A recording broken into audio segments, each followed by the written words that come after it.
we're going to jump into, we're going to use the storefront stalker. So I think for a lot of people, they know how powerful the storefront stalker is, but they don't understand what sellers to target. And this is going to be, in my personal opinion, storefront stalking is the best method to find profitable products for your business. And it's not even close because people have done the hard work for you, right? They've already found all the profitable products.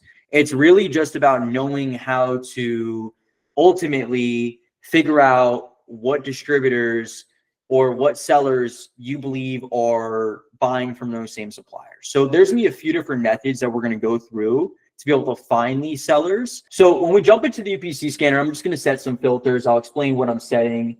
That way I can walk you guys through the process. So I'm just gonna set a profit per sale, net profit greater than $2, at least I believe in my system here. Now let's put that in system. Shipping cost for us per pound is around 25 cents. Okay. All right, $2 in net profit per sale, profit margin greater than 10%. Let's do a rank here. That is between 1 to 200,000. Let's do a new offer count. It's greater than 5. Amazon has less than 60%. And we're going to run through all these filters in just 1 second here when we get them all filtered out. And then profit per sale historically greater than, we're just going to go greater than $1. All right. So what we're filtering out here is profit per sale for the last year, pretty much saying that we want to find items that historically are profitable. That way we filter out items that just kind of had a price spike. Another, the buy box availability. This will help us remove suppression on listings. So if you don't want to see suppressed buy boxes or where there is no buy box, this will help remove some of those items. The in-stock Amazon percentage, that's going to help you remove Amazon in-stock products. Offer count, how many sellers are actively on the listing. Obviously, profit margin, we're just focusing on items greater than 10%. Profit per sale greater than $2. So we're going to start with those filters. And then we're going to start from the lowest to the highest because that's personally for me how I find the most success. So when I start sourcing, what I'm trying to do here in my UPC scanner, because I mentioned that I'm trying to find essentially sellers that I believe are potentially buying from the same distributors as I have access to in the system. So this first product here, even though I want it to be profitable, what I care more about is whether or not I can find a seller that's potentially selling this product. So we can see here, we're gonna have multiple sellers on the listing here. Looks like Amazon's just popping on. Now this type of item, I wouldn't wanna sell, right? But it's a lead. It's still, whether this is a lead that you're gonna source in your business and sell, it's still a lead to somewhere else. And what that lead is going to be immediately seeing, okay, well, what other sellers are on this listing? So we're going to go to the buy box statistics on Keepa. If you have other software like SellerAmp or, yeah, I believe SellerAmp, that should help, right? So we have a few different sellers that are popping up here. So I can open up a storefront like this seller here, Navistro. And now essentially what I'm going to do is I'm just going to look at the brands that they're selling. So right now, instead of me going product by product by product, I'm just going to take some of these brands and search it against my UPC scanner. The reason why is because if I can find a few items that this seller is selling that I have access to, just from the brand level, there's a high chance that this seller is also going to carry more products from that brand. So we can see as an example, there's one Sapo Hill, and then right below that, there's another Sapo Hill product. So if I just search Sapo Hill here, we're going to see whether or not we have access to it. So like I said, we're not even trying to find profitable products at this moment. We're just trying to find whether or not the seller has done the hard work for us. So far, we know we have access to Sapo Hill as a brand within our database on third-party profits. The next brand here that's in their system is Barkeepers. So if I search Barkeepers,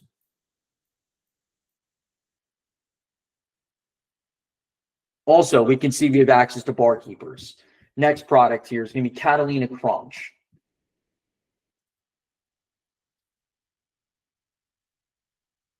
Awesome. We have access to Catalina Crunch as well. Next product, Gins, if that's how you pronounce it.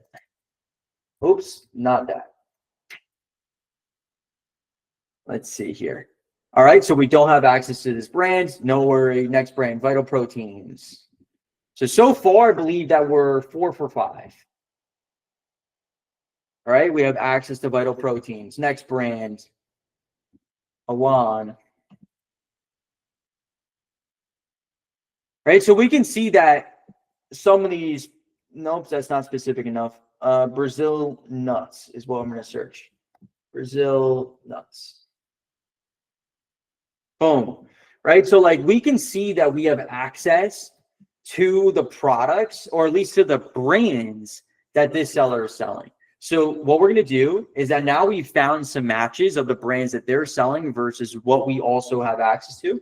We're going to jump into the storefront stalker on the software, and we're just going to paste this seller storefront into the tool. All right, perfect. So now if I filter the seller, so let's just start from ground zero here. We're only going to have Navistro in the system. We're going to see now that these are all the products from this seller here, Navistro, right? This is the seller that we just picked off from this listing. These are all the items that they're selling in their storefront that I also have access to, that from my suppliers, that now I can source through and see what items are now also profitable for my business. Now we're going to do this for another seller as well. So let's go with, let's say, Modern Party, do the exact same thing. Right. And essentially what we want to do, at least I think a lot of experienced sellers are doing on third-party profits, is they have multiple seller storefronts into the tool, because every single new product that's embedded in their storefront, it's going to get added into the system, which then means that ultimately you're just monitoring other people's hard work. And any item that is now profitable for them is most likely also be profitable for you. Right. And this is what smart sellers are doing in their business. Rather than having to go product by product by product, they're using technology to make this process extremely faster. So like this seller here, they have 2,000 products.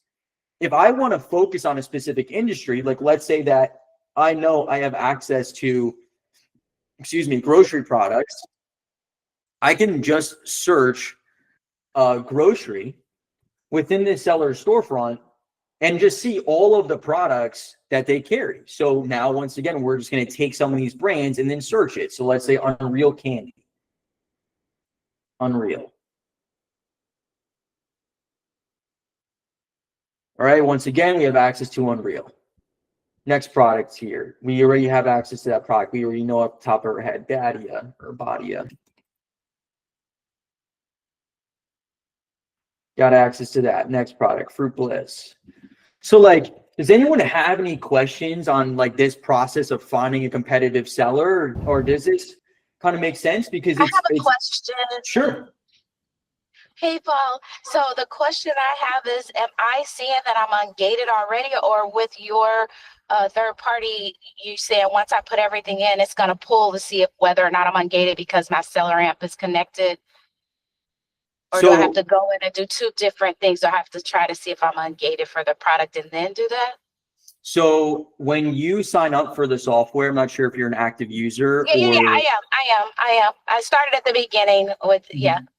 So inside the software, yes, it is integrated with your seller account. So it's pulling the data of whether or not you are or aren't approved. That being said, just to be transparent with the process, Amazon limits us as a software every single minute to how often, and not just our software, any software, how fast we can pull these requests. So next to where it says approved to sell, there's this little eye. You can hover over the eye and see the last time it was synced. So for example, this was synced pretty long ago. If I want to just check this again, I can quickly check it. And then that way the data is refreshed in the system immediately right then and there. So we can see now that we're still approved to sell, we're all good to go on 11/4/2025.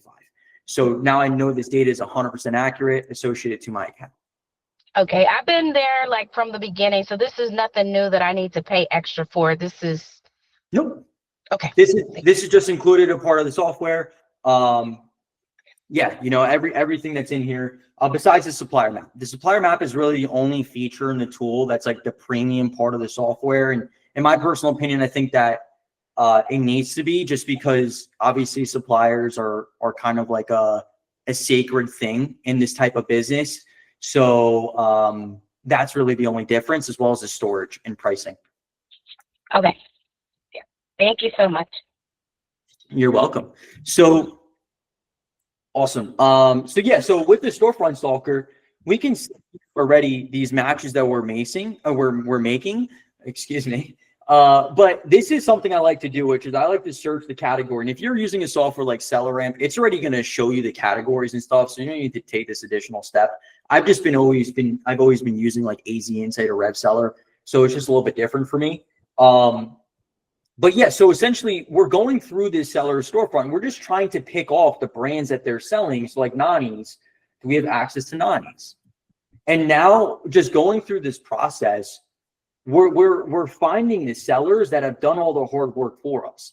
And the more that we can build out a process in our business where we know the competitive sellers that we're constantly seeing pop up on these listings, just adding them into the system, allowing us to literally just build out an ecosystem where other sellers are doing the work for us, our business becomes a lot easier to manage and run. And then we're going to start sourcing through the process here for all these products that are popping up in the system here. So far we have 2 different seller storefronts. I can now continue to add more, right? So we started with the UPC scanner. We found 2 winning seller storefronts so far with this method off the first item in the UPC scanner. And I can continue to go, but we're just going to start here and we're just going to branch off now. So what I'm going to do here with the UPC scanner is, if you want to filter out products that are like BS products, right? For an example, this item here, it's a 44% margin, 203% ROI. I guarantee you when I open up this product, there's some type of caveat with it, right? Because the wholesale margins are just not that high. They're going to be 10 to 20% margins. That's just what it is in the game of wholesale, selling name brand products. So what I like to do is I like to put a floor and a ceiling, or a minimum and a maximum. So let's say I put 10 to 23. And then let's go with the profit per sale. That is between, let's go $2 in net profit to $8. And let's go with, let's say, let's go with a sell price that's anything greater than like 18, because low price products for me are just not that great, right? So we immediately see that these margins are a lot more accurate to wholesale. And with our preferences here, this is including our shipping and our prep, right? So now that we know that these are going to be pretty good quality leads just by sourcing through.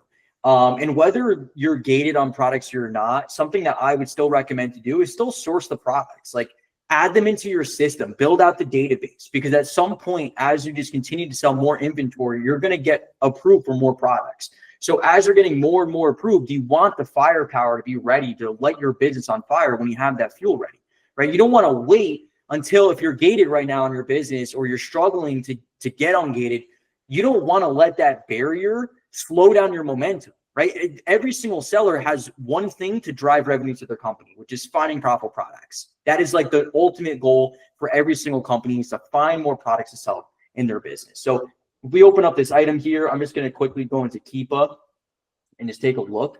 Another thing too is I might want to take a look at the offer count, but so far this looks pretty good, right? Without looking at the big picture, we're going to dive into Amazon. Cost is $15.94 or $43. Pricing's pretty consistent. What price are we pulling here? 32. That's why 32.54. So where there was this price point, a little bit higher up here. Okay, so like this is an item that I would maybe want to come back after like peak season. So when peak fees aren't here, this product's going to be a $5 to $6 profit. But like right now, it's just really not that profitable. So we're just going to move on from it. Like this item here, we're at $6 in profit. Take a look at it. We'll open up Keepa. So we can see offer count's pretty low. Let's take a look at any of the buy box statistics here before we even open up the listing on Amazon. Just get an idea of what the buy box percentage looks like. Because I believe Recommerce is an authorized reseller, but there's a ton of additional sellers on this listing here. So we're going to take a look and at least just kind of see what's there. We can also see that the buy box has been kind of disappearing on the listing, which is a bit concerning to me, but it's worth just looking into. So 1908.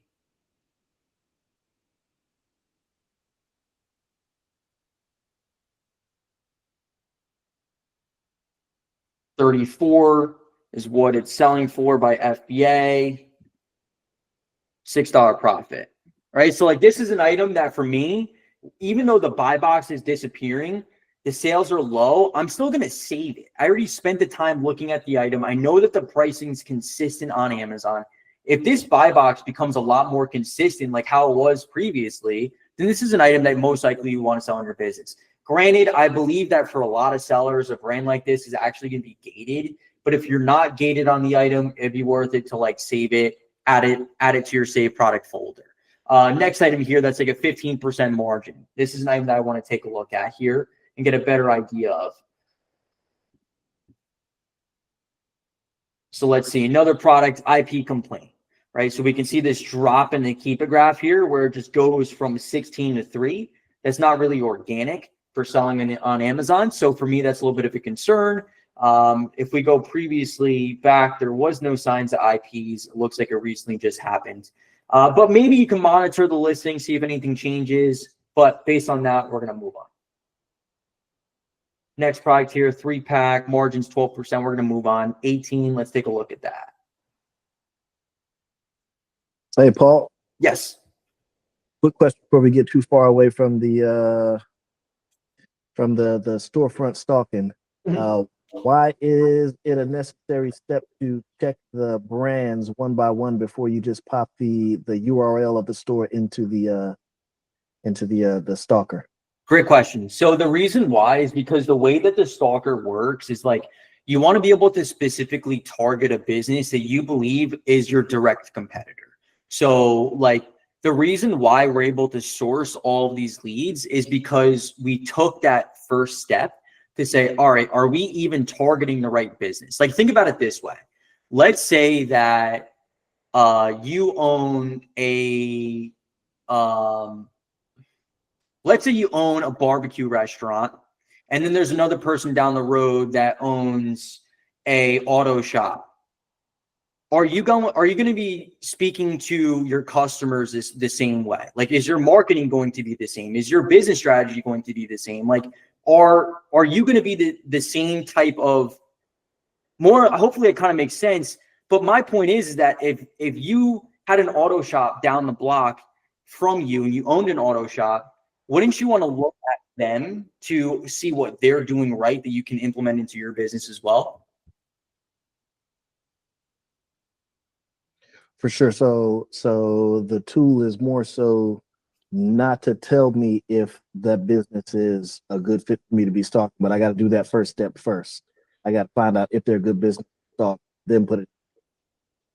Correct. And well, you can add in any storefront that you want, but the reason why you want to try to target a specific type of storefront is because it's going to give you the suppliers that you have access to in the software. So like the more that the whole point of the tool is like the more data that you feed it, the easier it becomes to find profitable items from any seller in the marketplace because you just have a wider net of distribution. But with what we're doing here is we're specifically targeting a seller that we believe is potentially buying from KeHE.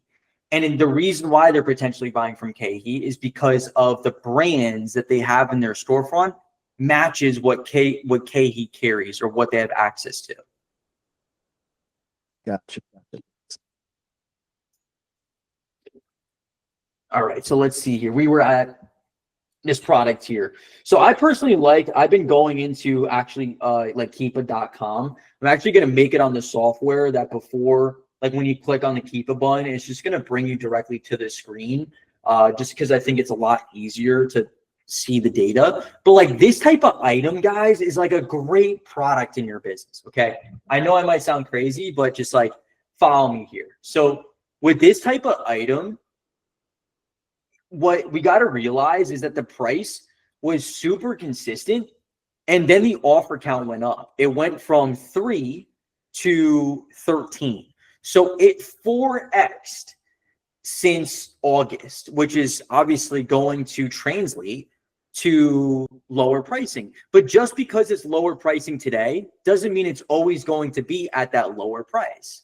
So we know that at, let's say, $20.29, right? So like product was selling up here at this 23, 26, 23, 23.49.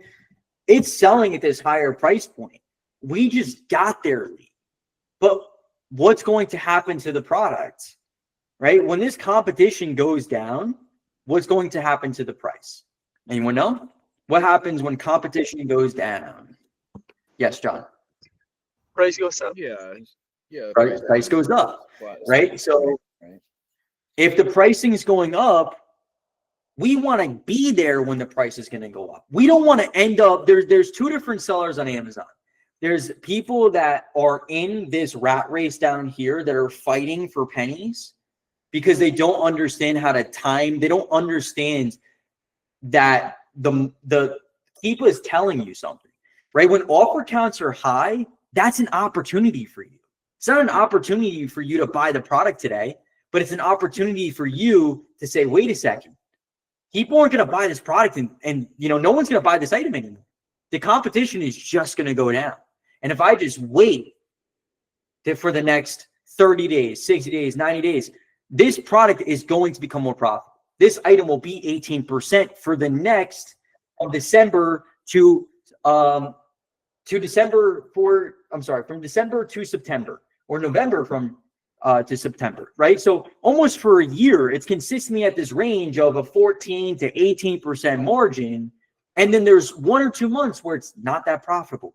It's probably going to happen all over again. But we as sellers want that opportunity to capitalize on when it's profitable again. Yes, John. So it looks like this is probably due to some type of a sale, like a KE sale or something of that nature.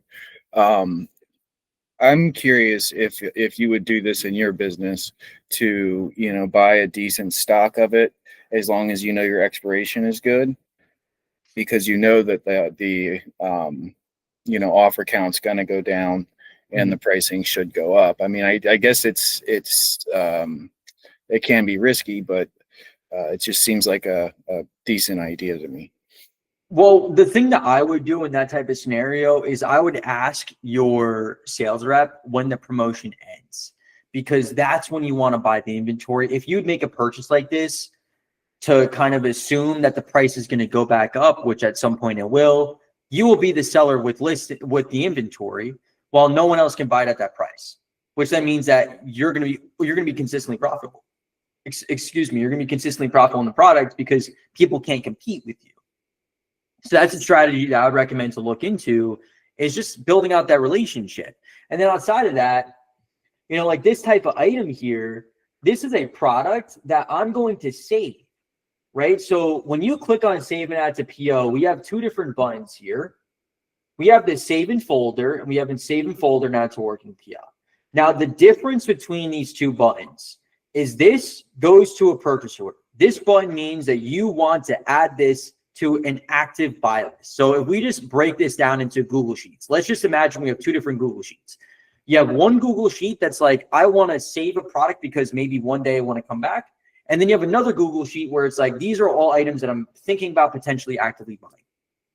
The middle button is the actively buying sheet. The right-hand button is you saying that I want to save this product. I want to put it somewhere. So when you click on save in folder, we're automatically going to transfer that product into the save product section of the software. And we're just going to track this product, right? So I'm going to click on this little button here. And now so we can see it's unprofitable right now. But if this price, or when this price goes back up, this item is going to live. And if I just refresh this real quick, we're going to see it. So here's the item that we just added, right, into the system, where right now it's unprofitable, but this offer count is going to go down. So I can rearrange this data. Like, let's say that I wanted to put this where the latest FBA offer count was right next to, let's say, let's go right next to the ROI. Oops, where did I just put that? Latest FBA offer count. Let's put that up right under ROI. And then we're also going to do, let's go for the last year, right? And we're going to throw that one up. And you guys are going to kind of see what I'm going to be doing here in just a second. So we do this. And now all of a sudden we can see with this product, the offer count's 12, but historically it's 5. So once we see this offer, and this is only FBA actually, let's take off FBA and let's do new offer count in general. Latest new offer count. And let's just push this up. Right? So we can see latest new offer count, 9 offers for the last 365 days. It's 6. So now we have a better understanding of that once we see this offer count trickle down from the latest new offer count, what is that going to mean? The price is going to go up, right? So we can actively see, all right, well, if this offer count is less than 5, the chances are that this price is going to spike are exponentially higher than what if, well, that's exactly what's going to happen, right? Once the offer count goes down, you're now going to see, okay, well, this price is going to become profitable again. And because you saved it, because you put it somewhere, because you're using software to help you become smarter in your business, this is how you capitalize on opportunities. This is how you sell products where it's consistently profitable, and you're not the one that's on the other side of the equation dealing with low margins and price tanking. The only people that are dealing with low margins and price tanking in wholesale are the ones that don't have the systems in their business, like third-party profits, that help them maneuver the wholesale model.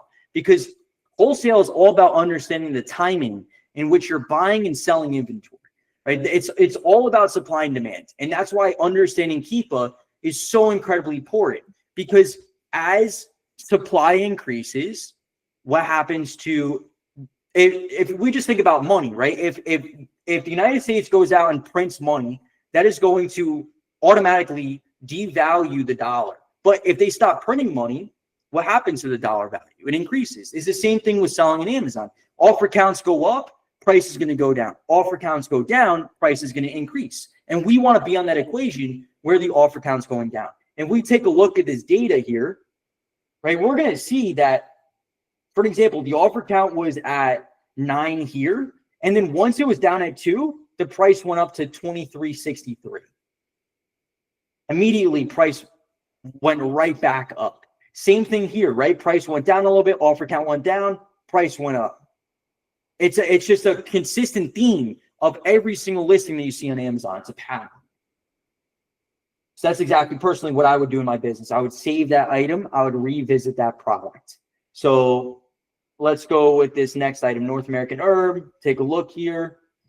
Now we can see also that there's no sales rank that popped up, but that's okay because we're going to see by the offer count whether or not it's selling. We can also go into the data tab of Keepa, look at the offers here, and just get an understanding whether or not people are actually selling through their inventory.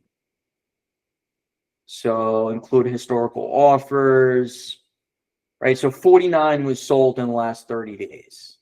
So that's pretty good. We can see the price here is kind of holding stable, but I have a feeling it's going to drop more because the offer count has gone up, right? It's went from 2 to 12.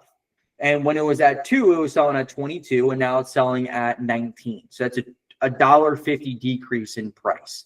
So once again, we want to take this into consideration and kind of have a better understanding.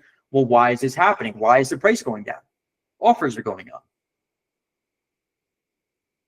All right. Let's go with this next item here, 14%, 1157. Take a look. So we can also see with this type of product where the offer count has been pretty consistently low. And then once again, holding true, offer count goes up, price decreases. Once that offer count goes down, then the price starts increasing. Offer count goes up, price decreases. Price goes down, offer count goes down, price goes up. Right? It happens every single time. So a product like this, once again, it just holds true to understanding the supply and demand of selling products on Amazon. And the smart sellers are using the tools to allow them to track these type of products and know when it's the right time to buy. But this is an item I personally would probably recommend to stay away from, just considering how low the offer count is. It seems a little bit weird to me. We're just going to move on here. So like another product here, $14.91 is our cost, $5.80 in profit per sale, 16% margin. Love to see it. So we're going to jump into this one, get a better understanding of what's happening with this product here.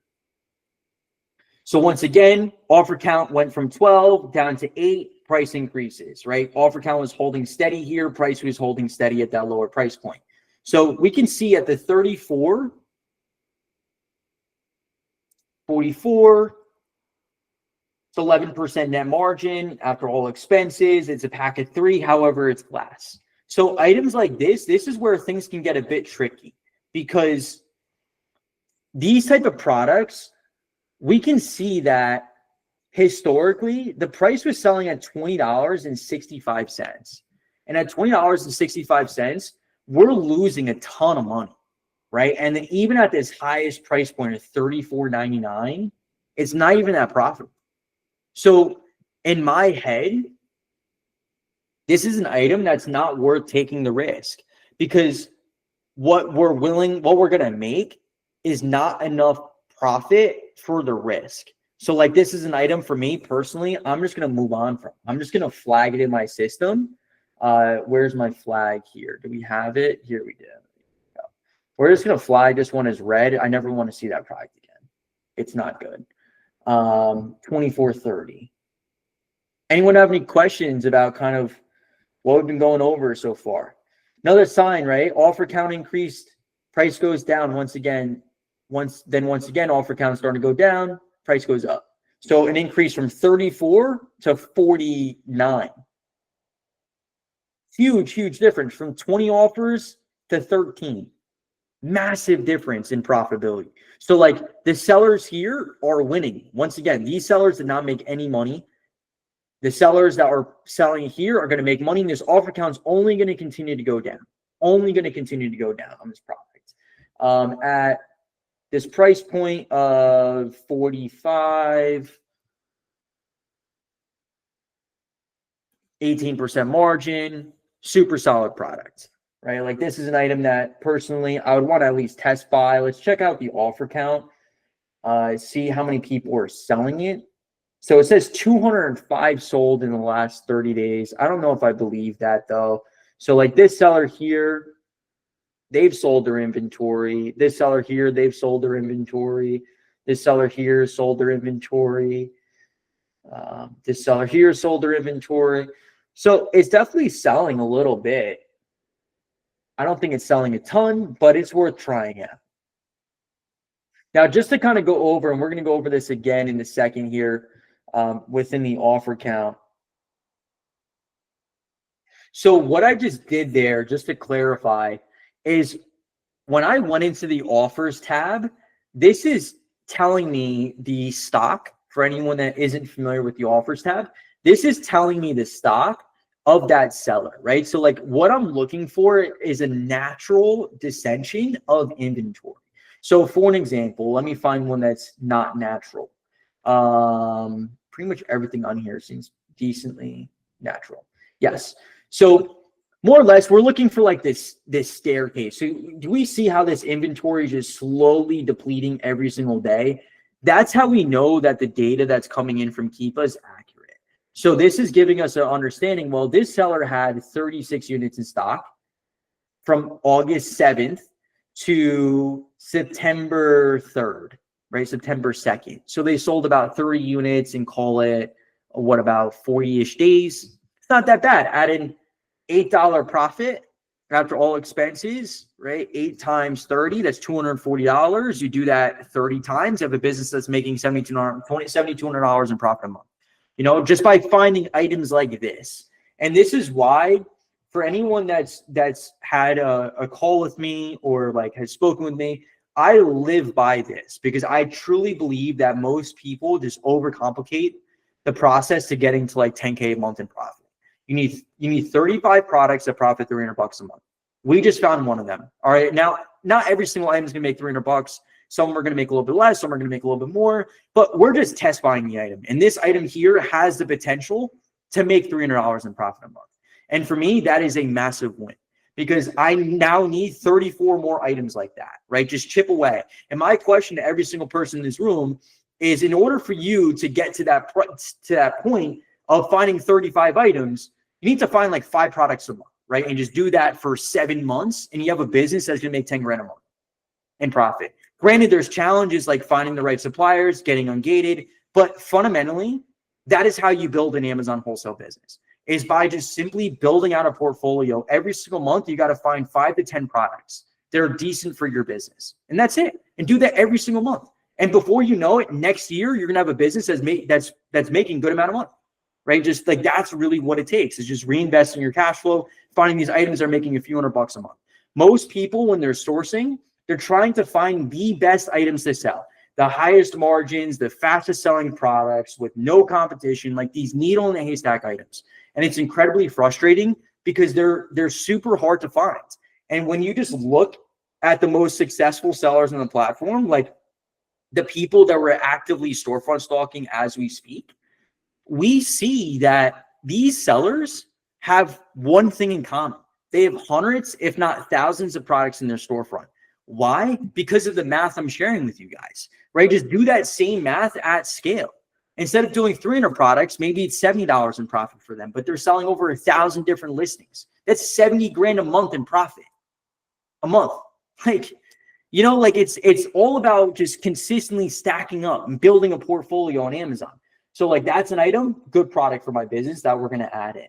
Next product here, 18% margin. Doesn't really look like it's selling the fastest based on the total profit here. I might move on. Like this item here, 18% margin, $325 in profit per month. Like this is an item I want to take a look at. 16.15, take a look at Keepa here. So we can see that it looks like a pretty high ranked item. It's not necessarily a product that I'm too interested in as we're looking at it now. Now, the main reason why is because of the offer count. So like the first thing, just to provide you guys with a little more context on like why immediately I'm like, not really interested. The reason why is because of this blue line graph. This is the most important thing to nail on Keepa. Once you understand offers, which is the blue line here, it makes everything easier. And I know for a lot of sellers that maybe are a little bit newer to Amazon, their Keepa graphs look like this, where they have every single toggle on in the world. And like all it does is just add complexity, right? So to the data that you're looking at, all it does is just make it so much harder to understand what your goal is. So for me personally, whenever I'm looking at Keepa, I just make it super simple. I don't care about if this is the best Cajun seasoning on Amazon or even the grocery category. I see the sales rank here. I don't care about the new listed price. I don't really care about FBM either. I care about competitive FBA, whether Amazon's on the listing, what is the buy box, what is the sales rank, and what is the offer count. Because the offer count is going to tell me everything I need to know. If the product is selling, what is going to happen to the offer count? It's going to go down, right? Because if it's selling, people are going to run out of inventory. It's not like you can have inventory forever. So what I'm seeing with this offer count here is what is happening on this Keepa graph, this specific offer count graph. It's not changing. It's staying at this 11, 10, and it's only increasing, and it's not going down. And since it's not going down, I know that it's not selling. Because if it was selling, then it would be going down, right? Because people will be selling through their inventory. So since this is not going down, I know immediately that the price is dropping here because people are forced to drop their price because they're not selling the product. And that's exactly why we're just going to move on to the next item here. And the only reason why the offer count went down is because the price went down. Hence why the rank dropped as well. So, all right, next item, move on from it. $324 in profit, $19 in cost of goods. All right, another item here. This looks like this is a variation listing or merged listing, I should say. It was selling at this price point of like 41, 44, 20% margin. We look at the data here. Let's get an understanding of whether or not Amazon has a large portion of the buy box. They have 20%, call it. We have another large seller, 20%, right? So 40% is already gone, which is a little bit concerning for me for this product where it's not really selling that well, right? So like this item here, it just doesn't look that best, doesn't look the best. I can see that the offer count's going down, which is a good sign. It's been pretty steady here though. So we're just going to move on. It's going to be an item that we're going to move on from here. All right, let's see next product here. 582. Actually, real quick, I want to take a look at Keepa first. Makes it a lot easier before wasting my time looking on Amazon. All right, so offer count's going down. It dropped from 15 to 7. So 50% reduction in competitive sellers on the listing. That's why the price is going up, right? So what we want to see here in our system, like if we were tracking this product, is once we see this offer count start to trickle down, we would want to say, all right, well, maybe it's time to buy the product, right? Because this price point here, no one's making money. And no one wants to come on a listing when the price is just continuing to tank. So from this period on, everyone that's sourcing, that's just looking at the short term, they're just passing this product. They're like, oh, well, it's not profitable today. Right? I can't buy it today, so I can't make money today. I'm just going to move on. The smart sellers, once again, they're looking at this and saying, wait a second, there's opportunity here, right? There's opportunity. This price is going to go back up. This is where I'm going to be able to make a super sweet, juicy margin because now it's selling at $28, $28 on the product with the cost of goods, 15. That's terrible margin still. We're just going to move on from that product then. What happened here with this? Price points pulled. Where's that item? 29. Interesting. Well, it does look like it got up to 31, 29, but still, what is it back here? 28? No, it's not that good. Move on. That's unfortunate. I thought we were going to be able to find a good product there. It's just a part of the game. You just got to keep going. Another item, offer count's going up here. Not really interested, right? Like I know this offer count's going to go up. Price is going to go down. We can track the product. We can save it. We can revisit it. But like, I'm not going to be buying this item. Even if this product was profitable right now, I'm not going to be buying the product. I'm just going to save it. And maybe we'll come back to it. But we're definitely not going to buy it. Andalo Naturals, 944, 11%. No. Giovanni. Let's take a look here.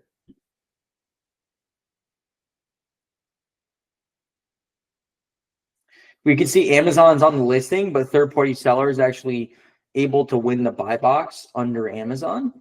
Let's see. Have you been recording these classes for us or no? I'm just jumping back on. So. Yes. Yeah, so it's recording.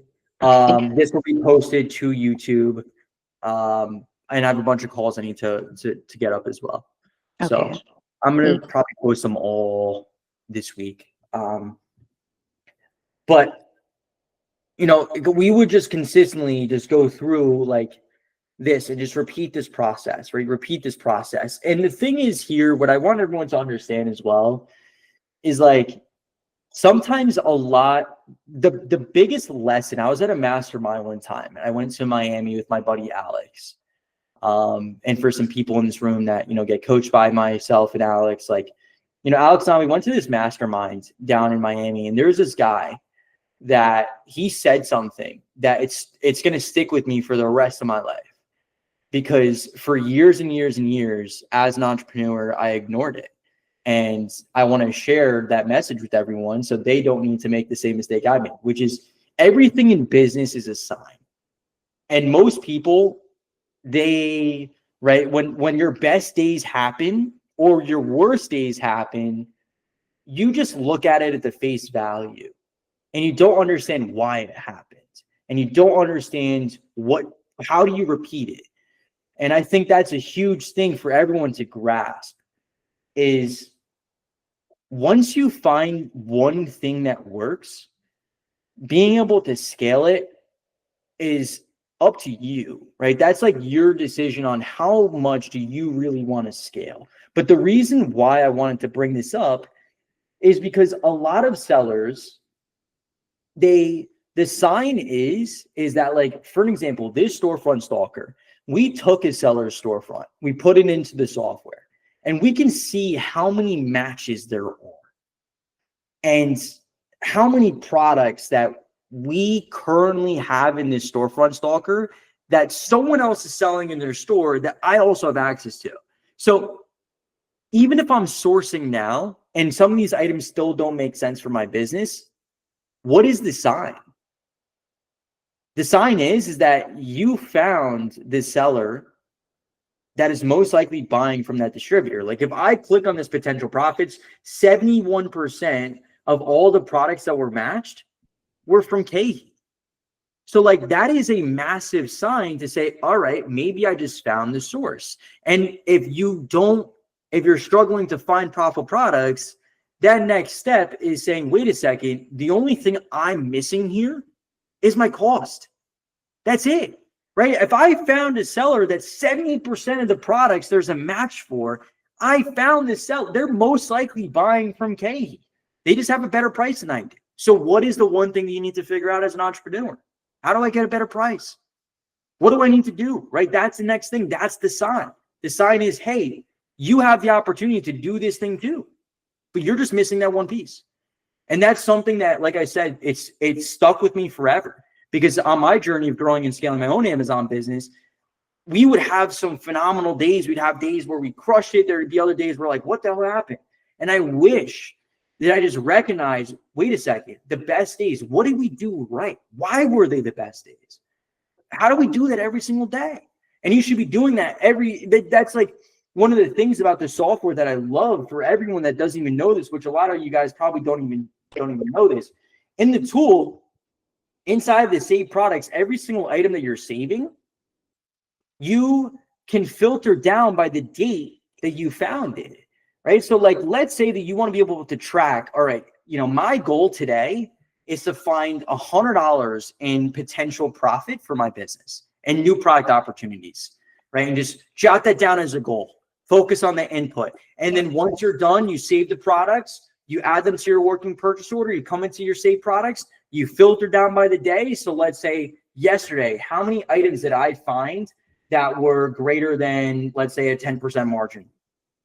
Right? And then here's all the data. So $245 in profit I added into my business of items, right? Boom. That's a sign. That's a win.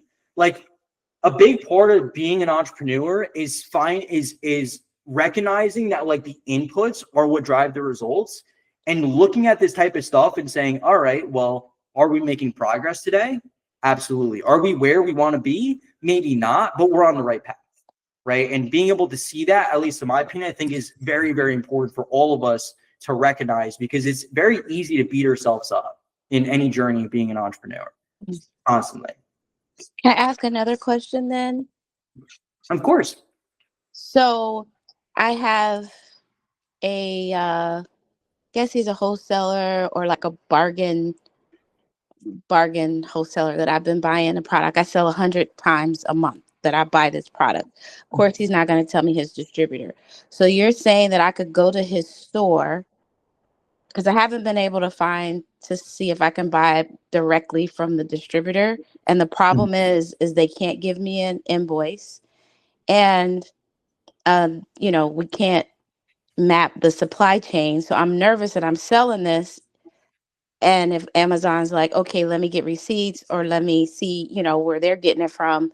And I've talked to him about it, that they're going to shut my store down because I don't have anything. Everything has been paid via Zelle, right? So you're saying if I go to this product and I go to his store, that I can possibly see the distributor even that he's getting it from? Is that what you're saying? So these distributors that you see here are the distributors that you've added into the system, right? So these aren't the companies that I don't know whether or not they are or aren't buying from KeHE. I'm just making like a thought because of how many products they're selling that I can also buy from my suppliers. Okay, got you. Okay.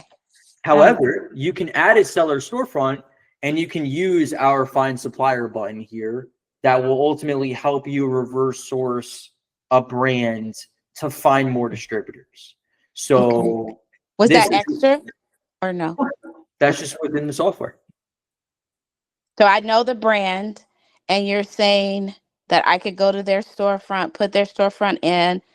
I have the brand, and then I hit that button, and I can try to see where he's getting it from. Yeah, so and I wouldn't just do that for the one brand. I would go through the entire storefront. You know, I'd go through as Yeah, many. he makes like 80,000 a month.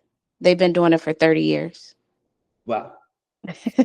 That's amazing. Yeah, so at that point, you know, I would go through their storefront and go product by product and then just build a list of distributors. Because here's the thing, right? Like, we got to realize is that all of us as humans, we're all just creatures of habitats at the end of the day, right? So, like, at some point, you're going to find the brands that is going to share who their distributors are. And one of those distributors could be the distributor that they're buying for or buying from for the other brand that you're trying to find.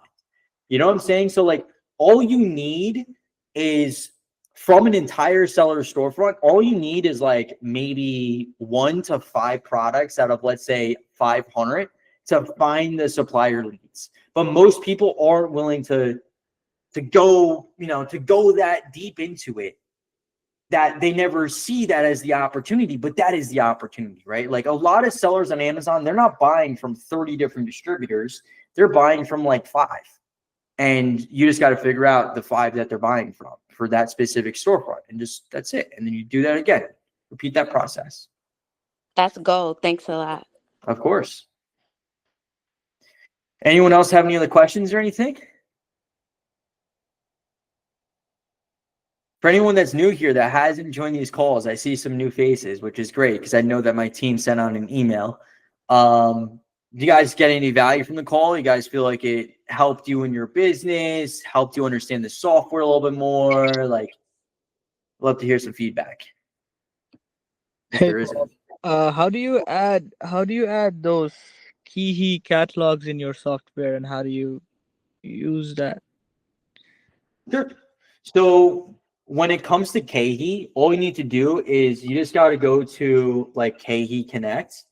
You want to go to pricing and publications and then just download your authorized list. Now, once you have the catalog, to integrate the catalog into the system, you want to first make sure that your supplier account is set up. So if Kahi is not in the system, just click on add new supplier, type in their name. Once it's in the system, like how it is in here, we're all ready to rock and roll.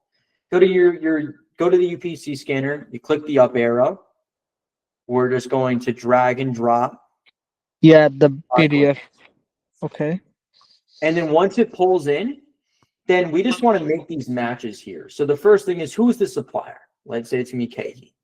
Then we're going to try to auto map as much as we can. It seems like the only thing that we're missing here is the unit cost. So I look at the preview here and I see, all right, net unit cost, that's what I need to click. And then net unit cost, all good to go.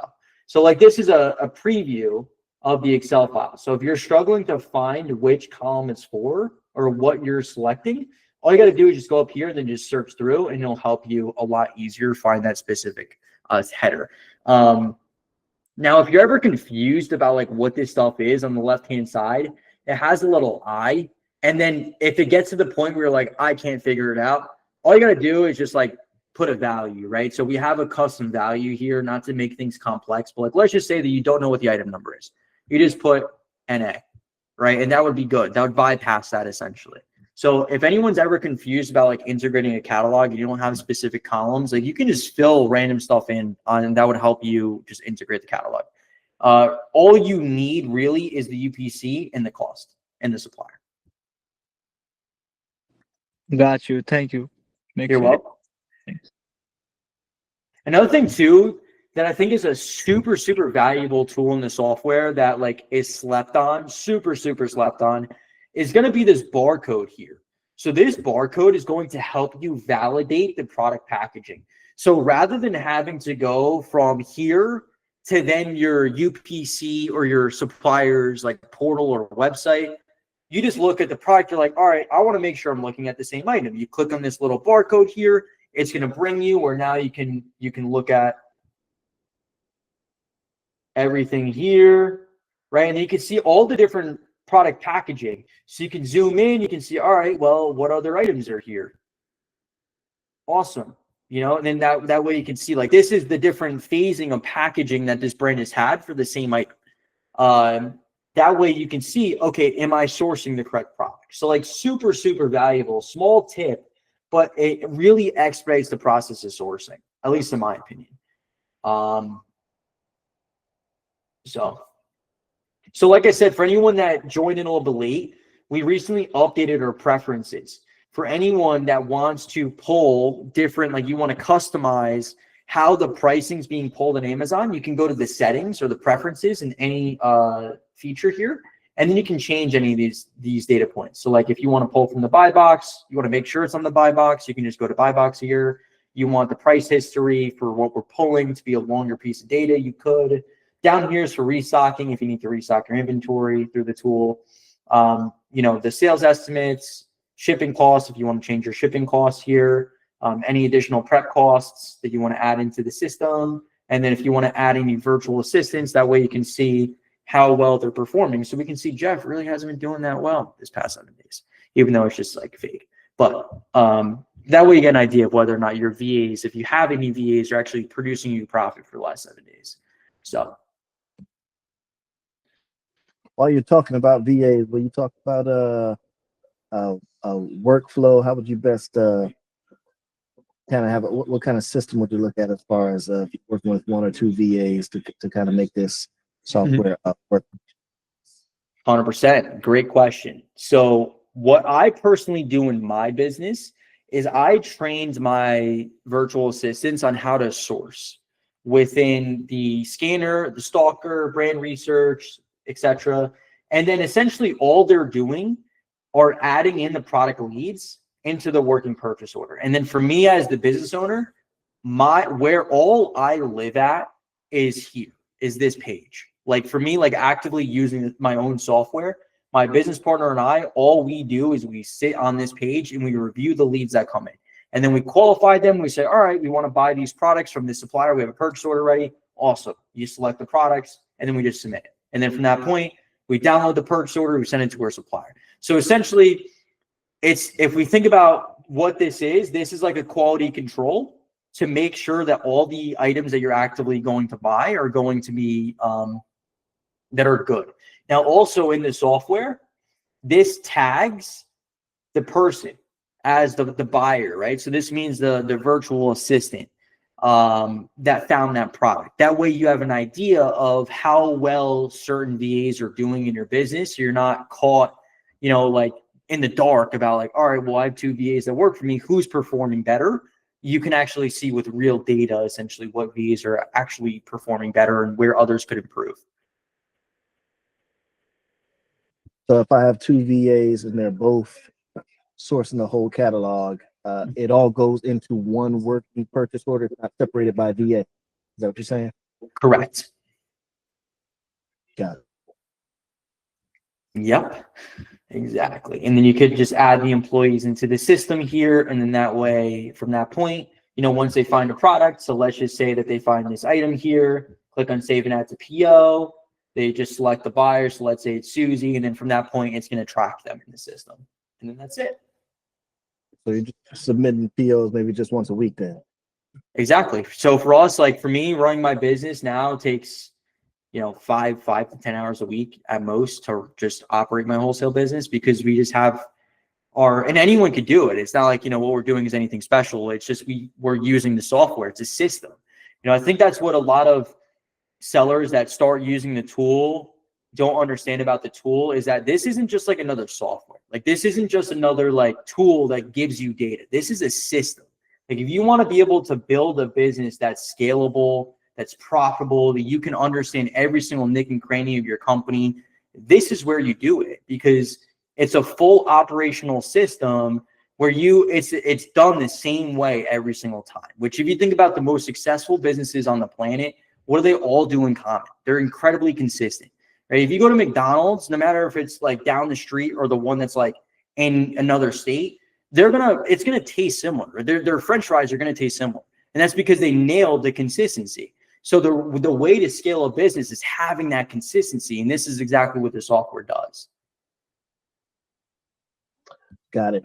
As far as the catalogs, like how often should we be swapping those out or re-uploading the new ones? Is it vary by supplier? I've noticed that there were a couple of ones that came in with the software. Do we need to delete those at some point and get the new ones in from the current supplier?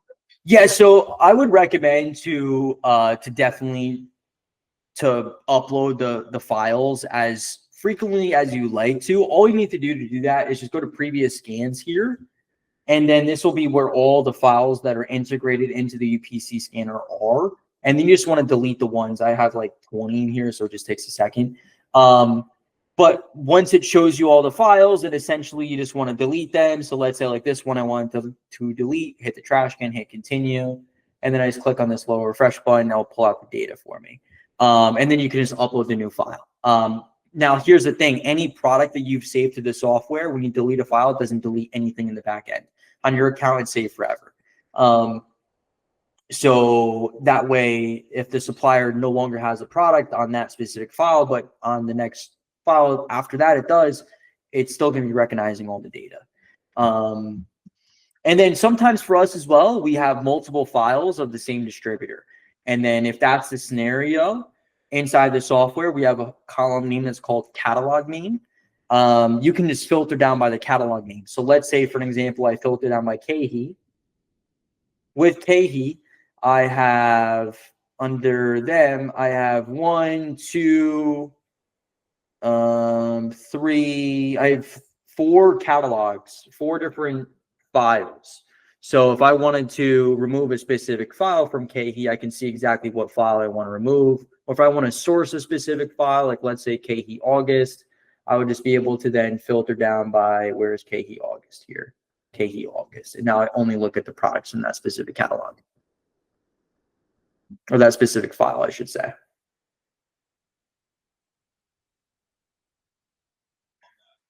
If you have an old file in there, once you submit your PO, your sales rep will sort you out if you got old pricing or anything like that, right? So it's not like you have to delete old pricing. Correct. Yes. And then what we do is this is where the purchase order confirmation page comes into the software, where essentially, like for us, when we have a PO, like let's say KHE, there's 4 items here, we get the PO back. Maybe we have an ask price, whatever. This is where we're confirming everything on the PO. So like if the supplier comes back and they say, hey, in reality, this price is no longer $294, it's actually $301. This is where I'd be able to change that and then get to it and live net profit. So obviously this is unprofitable, but imagine it is profitable and then it changed from a 15% margin to a 7% margin. You can see that in real time. That way you're not going to go buy inventory that's no longer good after they adjust any pricing or any quantities are no longer there.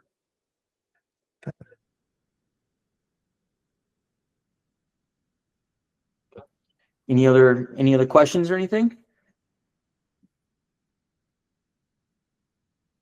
With the storefront stalker, I'm still on I'm super new here, so I'm still on the limited plan. I think I get 1 storefront to stalk. So once I put that URL in, I'm stuck with that store until I upgrade, or can I delete it and put something else in? How does that work? Yes, exactly. So the way that the system works with the plans is that you can integrate one seller storefront, source through it, delete it, and then upload a new one.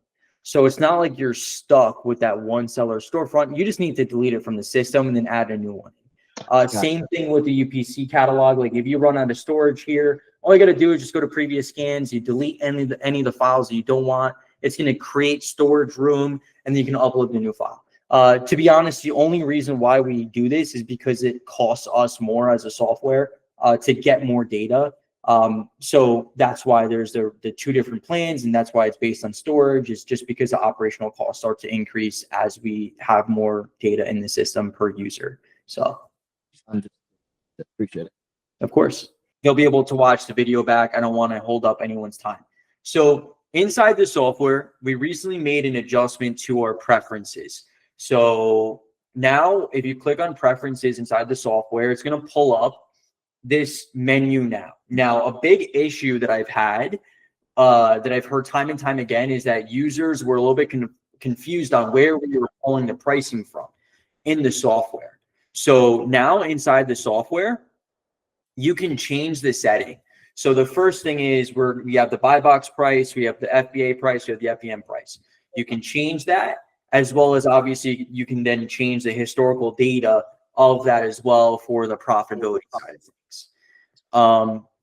We also made the sales estimates, at least in my opinion, a lot more clear. So for anyone that saw the previous settings that have been around in the software for a little while now, previously it was like a screen where it said buy box percentage, and it might have been a little bit confusing on what that actually does. So we made it a lot more straightforward to essentially, from the sales data source, Amazon's ball in the past month, Amazon.com, you can see where it's getting pulled from, your market share, estimate your portion of total product sales. So essentially, if you put this to 20%, then that's going to tell you that you're going to make 200 sales on that product as an estimate. Shipping costs, you can change this for FBA or FBM. Prep costs, you can also add them into here. And last thing is, for anyone that has virtual assistants, you can go to employees, you can add an employee here, then you can see how much that employee has sourced for you over the course of the past 7 days. So just like a small little tweak, but I think a massive improvement for those that don't want to be forced to pull the FBA price. So if you want the buy box price to be your preferred method of how pricing is getting pulled in, all you got to do, once again, just go to your preferences on any page, click on buy box price, and then ultimately that will force the software to now start pulling in the sell price as the buy box price. So besides that, I saw a comment come in about suppliers. So the thing about suppliers is that no matter where they're from, whether it's Google Maps, it could be this software, it could be another software, you always want to make sure that you're doing your own due diligence. Now, for an example, just kind of running through the supplier map, I will walk you guys through what for me is classified as like an authorized distributor, or a distributor that I want to be able to, a company where I would personally want to reach out to. So like, let's say this MA Labs distributor, I look at their website and immediately I can see that it's obviously professional, but what I'm looking for is going to be two main things.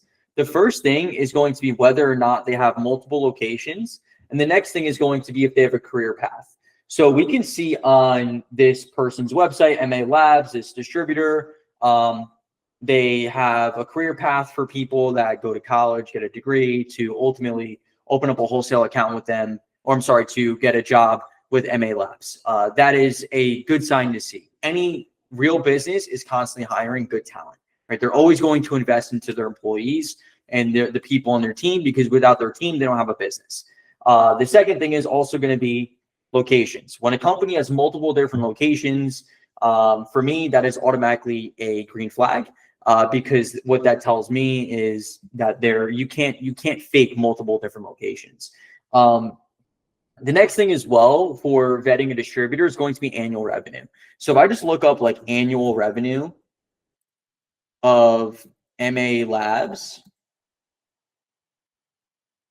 we could see that MA Labs has an annual revenue of $2 billion, right? So like, once again, you can't fake scaling a company to $2 billion in annual revenue by selling inauthentic goods, right? So like, this type of company is selling to the Best Buys of the world. They're selling to the Targets. They're selling to the Walmarts. Like, this is a distributor that every single person should be reaching out to open up a wholesale account.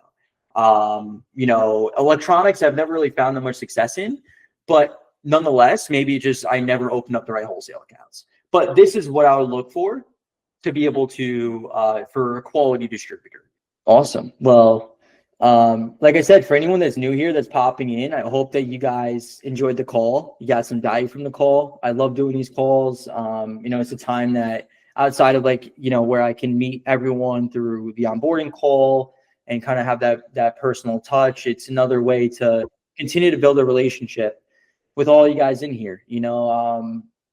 Like for anyone that's been in the calls for a while, like I say this constantly, but I really mean it. Like, I built this software to help every single person in this room become more profitable. Like on Amazon, it's a great business, but it can be challenging. Like it's not an easy business, right? There's things that you got to overcome, that there's just, bumps in the road. But like personally for me, like Amazon's changed my life, and I want that same thing for other people. So I want to see all you guys win and succeed. And I appreciate everyone's time jumping on the call. Means the world to me. So I hope you guys enjoy the rest of your night, and I'll talk to you guys all soon. So take care, everyone. Have a good one.